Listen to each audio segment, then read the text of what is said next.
It was welcoming. It was open. It's shattered now. We're heartbroken. Our community is shattered. I have never encountered a person who had engaged in such heroic actions that was so humble about it.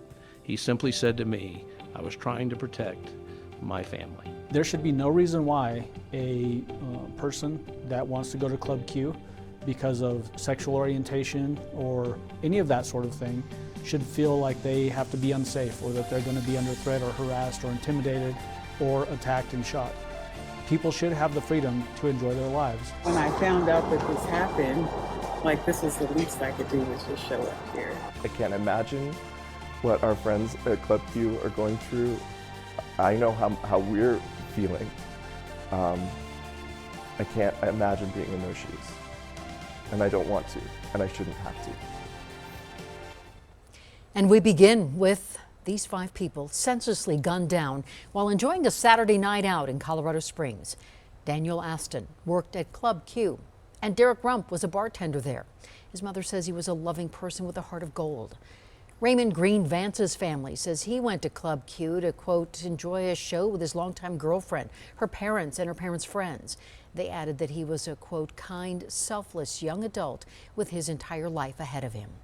Kelly Loving's sister says Kelly was, quote, a good person who was loving, caring, and sweet. Ashley Pa worked at a nonprofit that found homes for foster children. Pa's husband says she was a loving wife and just an amazing mother. And through our interviews with victims and people impacted by this shooting, we found out Club Q was often seen as a haven for the LGBTQ community in conservative Colorado Springs. And that haven has now become the scene of yet another mass shooting here in Colorado.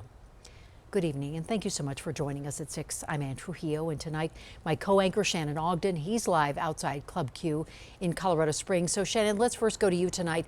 And there's a growing memorial behind you in this tragic event that has happened again in Colorado. That's right. Yeah. Good evening, Ann. Good evening, everybody. I'm here in Northeast Colorado Springs. So Club Q is just to my right. It's just behind this strip mall, 50 yards to that way. And then right here on Academy Boulevard, outside of it, the crowds really have swelled in the last 30 minutes as this growing memorial of candles and notes and balloons, a painfully familiar sight. And the profound sorrow out here also feels painfully familiar. This time, it's because of 5 people were killed right there. 5 people were killed right there when a gunman shattered a Saturday night and countless lives. And we have complete and thorough coverage to help us all try to get our mind around what happened here. And we're going to begin with Denver 7's Russell Haythorne with exactly what we know about this investigation in these early days. Russ?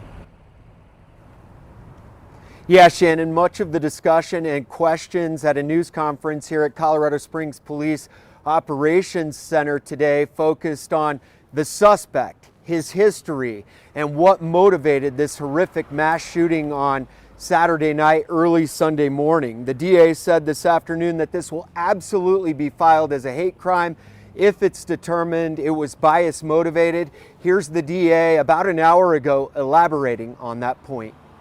If there's enough evidence to support that in this case, when we get to the formal filing charges, we will absolutely be including those charges here as well. But I want to also be clear that the bias motivated statute in Colorado, the highest level charge that we can get with that charge is a class 4 felony. We're obviously talking about 5 people that were killed. Their lives were ended. Those are going to be the top end charges in this case, without a doubt. Those charges will likely carry life in prison without parole, whereas the class 4 felonies are probation eligible offenses. So some interesting legal notes from the DA this afternoon. Also, the owners of Club Q were in attendance at the news conference this afternoon, but they did not take any questions from the media. And Colorado Springs Mayor John Souther said today he talked to the 2 individuals who subdued the suspect before police could arrive at the club. Souther's called them heroes and commended their humility they've shown in the wake of this tragedy. I have never encountered a person who had engaged in such heroic actions that was so humble about it.